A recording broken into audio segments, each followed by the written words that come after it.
कोई दिक्कत नहीं। Hello friends, welcome to our family SK study power. मेरा नाम उत्कर्ष यादव और आज हम लोग पढ़ने वाले हैं कंटेम्प्रेरी पॉलिटिक्स के बारे में।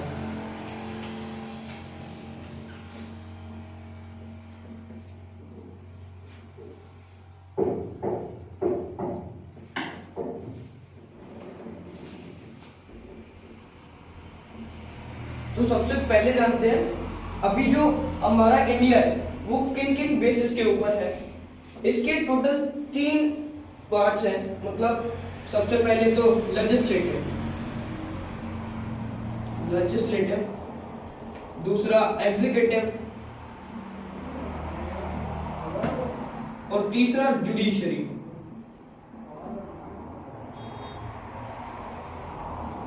ये 3 हमारे पूरे इंडिया के पिलर्स हैं। लेजिस्लेटिव जिसे हम हिंदी में कहते हैं विधायिका, एग्जीक्यूटिव कार्यपालिका, जुडिशरी न्यायपालिका। अगर विधायिका में देखा जाए तो फिर नेता वगैरह आ जाते हैं और कार्यपालिका में आईएएस आईपीएस ऑफिसर्स वगैरह आ जाते हैं और न्यायपालिका में अपने जज और एडवोकेट का पूरा काम होता है। तो अब हम लोग कंटेम्प्रेरी पॉलिटिक्स के बारे में पढ़ने वाले हैं, इसलिए आज हम लोग जानने वाले हैं थोड़ी अच्छे से लेजिस्लेटिव के बारे में। तो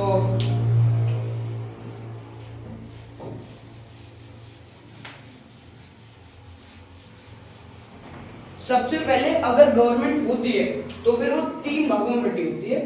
डेमोक्रेसी, मोनार्की और डिक्टेटरशिप।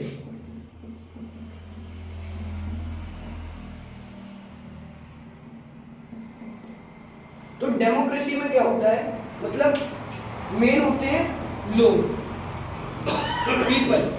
जो वहां की पब्लिक होती है वो अपना रिप्रेजेंटेटिव खड़ा करती है, यानी कि जो जिसे वो वोट देती है वो उनका नेता होता है। और मोनार्की में एक राजा होता है। वो राजा अगर मर जाता है तो उसका बेटा राजा बनता है। इन द केस अगर उसका बेटा ना हो या बेटी ना हो तो फिर जो उसका सबसे क्लोज रिलेटिव होता है वो राजा बनता है। मोनार्की में पीपल को कोई राइट नहीं होता है, पब्लिक को कोई राइट नहीं होता है। और इसका एक एग्जांपल है ग्रेट ब्रिटेन। वहां की अभी फिलहाल में एलिजाबेथ रानी थी, अब चार्ल्स 3 बन चुके हैं वहां के राजा। और डिक्टेटरशिप में हमारे होते हैं जैसे कि हिटलर जो थे वो थे डिक्टेटर। कल पढ़ा था हम लोगों ने। डिक्टेटरशिप होती है यानी कि केवल उसी का राज चलता है। अब उसका मन जो जिसे वो देना चाहे, जैसे कि आज की इसमें देखा जाए आज की डेट में तो नॉर्थ कोरिया में डिक्टेटरशिप चल रही है। किंग जोंग अभी डिक्टेटर है। तो ये होता है। तो जो इंडिया की बात करें तो इंडिया में है अभी डेमोक्रेसी। पीपल के पास राइट है उनको, मतलब अपने रिप्रेजेंटेटिव को खड़ा करने का और उनको वोट देने का। अब वोट देने पे आते हैं तो वोट कैसे दिए जाते हैं उसकी प्रोसेस जानते हैं। तो वोट के लिए होते हैं इलेक्शंस। और जो मेन रूलिंग पार्टी होती है पूरे इंडिया को जो रूल करती है उसे चाहिए होते हैं 2/3 ऑफ वोट पार्लियामेंट के। पार्लियामेंट में 2/3 ऑफ मेजोरिटी चाहिए होती है। जो जब इलेक्शन होते हैं तब उन्हें 2/3 ऑफ, अगर उसे केंद्रीय पार्टी मतलब केंद्र में पार्टी लानी है या फिर पूरा गवर्नमेंट बनानी है तो 2/3 ऑफ पार्लियामेंट को उसे कवर करना पड़ेगा। उसे मेजोरिटी चाहिए होती है। बट इन द केस वो 2/3 नहीं ला पाया तो मान लीजिए 1/3 ला पाया, बीजेपी 1/3 ले आई, कांग्रेस 1/3 ले आई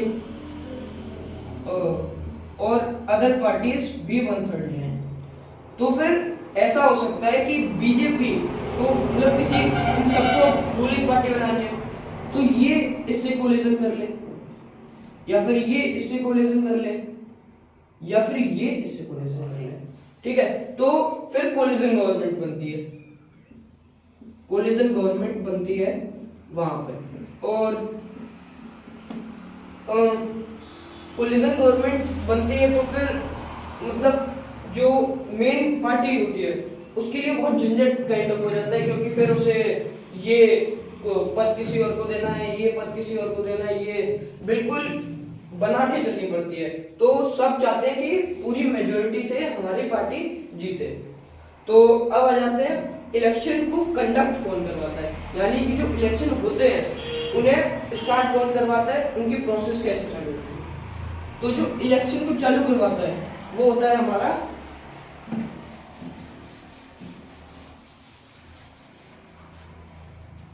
हमारा इलेक्शन कमीशन।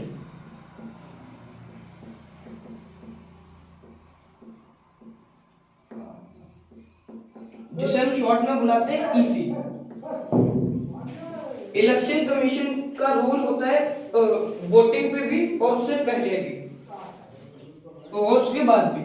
तो सबसे पहला रोल जो होता है वो डेट फिक्स करती है। वहां पे मतलब वो जो डेट फिक्स हो जाती है उसके बाद ही आप अपना प्रचार या फिर अपना मैनिफेस्टो वगैरह, मैनिफेस्टो यानी कि जैसे मैं हूँ, मेरे को अगर अपनी पार्टी बनानी है तो मेरा एक मैनिफेस्टो है कि मैं पूरी नालियां साफ करवा दूं। घोषणा पत्र हम उसे कहते हैं मैनिफेस्टो को। तो वो मैनिफेस्टो आप कब रिलीज करेंगे, इलेक्शन कमीशन ही सारा डिसाइड करता है। इलेक्शन कमीशन के ऊपर किसी का भी प्रेशर नहीं होता, वो टोटली फ्री बॉडी होती है। और इलेक्शन कमीशन जैसे बीजेपी इलेक्शन कमीशन को प्रेशर दे कि मेरे को ये करना है वो करना है, तो ऐसा कुछ नहीं हो सकता। Election commission totally free body होती है। तो इलेक्शन कमीशन डेट डिसाइड करती है। इवन वो पार्टी के लिए रुपए भी डिसाइड करती है कि आप इस रुपए से ज्यादा प्रचार नहीं कर सकते, इस रुपए से ज्यादा खर्च नहीं कर सकते इलेक्शन में।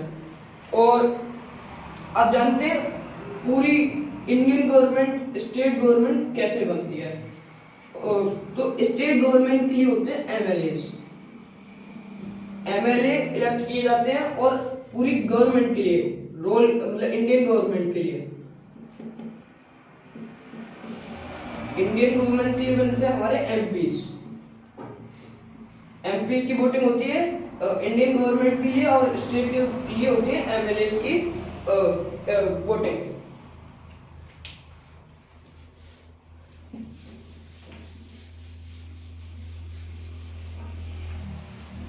तो इलेक्शन कमीशन अपने आप में इंडिपेंडेंट बॉडी होती है। तो वो जब मतलब जो पोल्स होते हैं वहां पे वो हर टाइम रहती है, पूरा देखती है कि कोई दिक्कत तो नहीं है या फिर कोई चीटिंग तो नहीं कर रहा। और वहां पे आईएएस भी ऑफिसर्स खड़े रहते हैं, आईपीएस ऑफिसर्स भी खड़े रहते हैं कि कुछ हो ना जाए। तो ये सारी इंडिपेंडेंट बॉडी होती है। और अब थोड़ा जानते हैं कि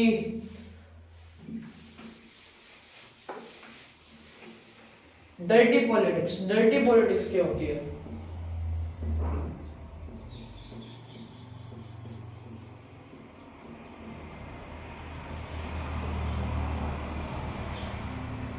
डर्टी पॉलिटिक्स तो जो पर्टिकुलर पार्टी होती है वो अपना एक अपना एक लड़का या फिर अपना एक बंदा खड़ा करती है जहाँ पे वोटिंग हो रही होती है, क्योंकि कुछ वैसा ना हो जाए। और अपोजिट पार्टी भी करती है और उसके जो अपोजिट होते हैं वो भी करते हैं। दोनों पार्टीज अपना वो खड़ा करती हैं। इस टाइम पे कोई जो आईएएस ऑफिसर्स होते हैं वो पूरी वोटिंग काउंटिंग में रहते हैं, तो वो कुछ भी करवा सकते हैं। इजी पीजीली 2000 वोट तक तो वो ऐसे ही इधर उधर कर सकते हैं बहुत इजीली। तो यहाँ पे पता भी नहीं चलता है 2000 वोट गायब हो जाते हैं। और ये तो डर्टी पॉलिटिक्स का बेसिक है। और हम अगर इसे डीप में जाके देखें तो फिर हम कह सकते हैं कि डर्टी पॉलिटिक्स इलेक्शन की चीटिंग में होती है, इवन दो वो सब पे प्रेशर भी डालती है। जैसे कि वो अपने मैनिफेस्टोज बहुत अलग अलग देते हैं कि आप हमें सपोर्ट करो, हम अगर आप कुछ दंगा वगैरह होता है, रिवॉर्ड्स वगैरह होते हैं तो फिर आप बिल्कुल जेल में नहीं जाएंगे। ऐसे मैनिफेस्टोस निकले हैं। अब हम कह सकते हैं कि डर्टी पॉलिटिक्स है, पहले भी थी अभी भी है। तो ये डर्टी पॉलिटिक्स अब भगवान जाने कब जाएगी, बट अब हम थोड़ा रोल पे आ जाते हैं। तो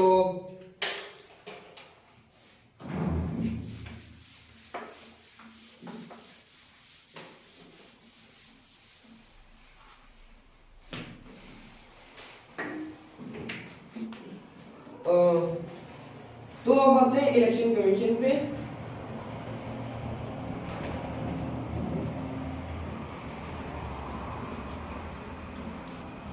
इलेक्शन कमीशन पे तो जो इलेक्शन कमीशन होता है वो पूरा अमाउंट, डेट, प्लेस हर जगह वही फिक्स करता है, मतलब और कोई फिक्स नहीं करता है, इलेक्शन कमीशन फिक्स करता है।